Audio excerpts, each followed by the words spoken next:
అమ్మా, నా బిడ్డ జాగ్రత్త. నేను ఒక ముఖ్యమైన పని మీద వెళ్తున్నాను.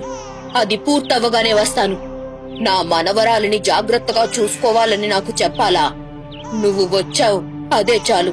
ఇంతకీ అల్లుడు గారేరి? నా మీద కోపం పోలేదా అల్లుడికి? కృదిమ ప్రశ్నలకి సమాధానం చెప్పకుండానే వెళ్లిపోయింది వాసంతి.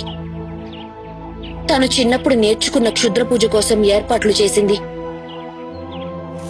గుండు కొట్టించుకుంది. నుదిటిన బొట్టు చెరిపేసింది. అర్ధరాత్రి చండప్రేత శక్తిని మేల్కొల్పింది. చండ డం డం డమా డిం డిం డమా, విగ్రహ గ్రహ గం గం గమా గం గం గమ, ప్రేత ఉచ్చాటన చం బ్రం గ్రం, మేలుకో చండా మేలుకో అని చేతబడి ప్రేతాన్ని మంత్రలవ చెక్క బొమ్మలోకి ప్రవేశపెట్టింది.